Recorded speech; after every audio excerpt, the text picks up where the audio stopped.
నేను నాకెందుకులే అని నా సినిమాలు నేను చేసుకుంటున్నా.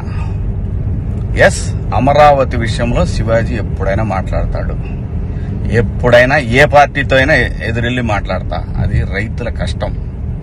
ఆ కష్టాన్ని మీరు మీ ఇష్టం వచ్చినట్టు ఎవరికాళ్ళు వాడేసుకుందామంటే చూస్తా ఊరుకోం. ఏంటి, నేను ఈ సినిమా రిలీజ్ ముందు ఇచ్చిన ఇంటర్వ్యూ మీ అందరికి చాలా ఇబ్బందిగా అనిపించింది కదా. నేను ఎప్పుడైనా మాడతా గురు, ఎవడికి భయపడను.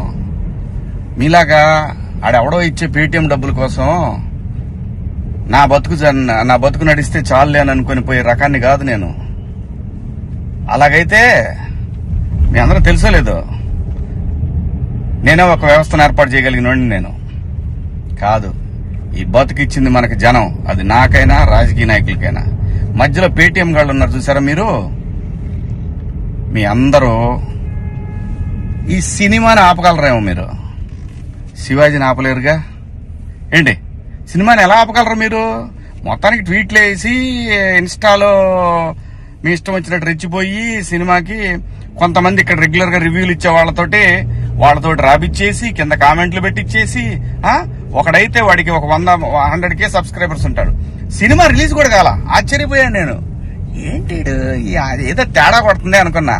అయినా నేను కంప్లైంట్ ఇద్దాం అనుకున్నా. అయినా వద్దు పిల్లనాయాళ్ళు బాధపడ్డాను. కానీ రే, పేటీఎం బ్యాచ్ నన్ను తగులుకుందాం అనుకుంటే మీ ఓడికే ప్రమాదం. గుర్తుపెట్టుకోండి, నేను జనం కోసం బతికే మనిషిని, జనం డబ్బుల కోసం బతికే మనిషిని కాదు. వద్దు గురు, నా జోలి వద్దు. జగన్ గారు, నేను మళ్ళీ చెప్తున్నా, నాకు రాజకీయాలు వద్దు. నాకు కావాల్సింది, నేను అమరావతి రైతుల కోసం నిలబడ్డాను, జనం కోసం నిలబడతా. అది ఏ పార్టీ అయినా, అది మీరైనా ఇంకో పార్టీ అయినా ఎవరైనా సరే, ఎదురొస్తే జనానికి ఎదురొస్తే మాత్రం నేను నిలబడతా. కానీ నేను మాట్లాడుకుందా ఇంక నుంచి. నేను డైరెక్ట్ గా అడుగుతా పీఎం గారినే, ఈ దేశంలో సిబిఐ మీద నమ్మకం ఉండాలంటే, సిబిఐ మీద నమ్మకం కుదరాలంటే ఫస్ట్ కేసులను రాజకీయ నాయకులందరినీ కూడా పక్కన పెట్టి, రాజకీయాల నుంచి పక్కన పెట్టి, వాళ్ళు మంచోళ్ళ చెడ్డోళ్ళ అని తేలిన తర్వాత వాళ్ళని పాలిటిక్స్ లో ఉండే విధంగా చేయగలిగితే బాగుంటదని పీఎం గారిని కూడా అడుగుదాం అనుకున్నా. ఇక నుంచి మిమ్మల్ని రోజు అడుగుతా. ఇక నుంచి మీకు రోజు నా జోలు రావద్దు. నేను నా బతుకు నేను బతుకుతున్నా, నిజాయితీగా బతుకుతున్నా. ఏ రాజకీయ పార్టీ దగ్గర పోయి చేయి జాపలా. మీరంటే భయపడతామా? ఏం చేస్తారు రాబాయ్? మీ గవర్నమెంట్ ఉన్నప్పుడే ఏం చేయలేకపోయారు. నన్ను ఎందుకు చేయలేకపోయారు తెలుసా? పైన నేచర్ ఒకటి ఉంది రాబాయ్. రప్ప ఇవన్నీ బాగుంటాయి వీడియోల్లోనూ వాటిలో చూసుకోవటానికిను ఎగేసుకొని మనం భుజాన రేపేదో జరుగుద్దని ఊహించుకుంటే. మనందరికంటే ప్రకృతి గొప్పది రాబాయ్, గుర్తుపెట్టుకోండి.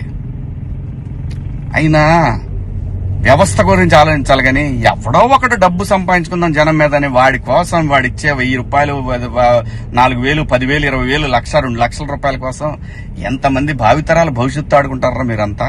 బుద్ధుందంటారా మీకేమన్నా? మనందరం ఏమి లేకుండా ఇంత దూరం వచ్చాం కదా. మాట్లాడుకుందారా బాయ్, రేపు నుంచి మాట్లాడదాం మీ నాయకుడి గురించి, మీ పేటీఎం బ్యాచ్ గురించి. ఇంకా ఉన్నారు, తీస్తా. ఇప్పుడు దాకా సైలెంట్ గా ఉన్నా నేను. మీరు నా బతుకు దాకా వచ్చారు చూసారా, ఒక్కొక్కటి చూద్దాం, మాట్లాడుకుందాం రా బాయ్.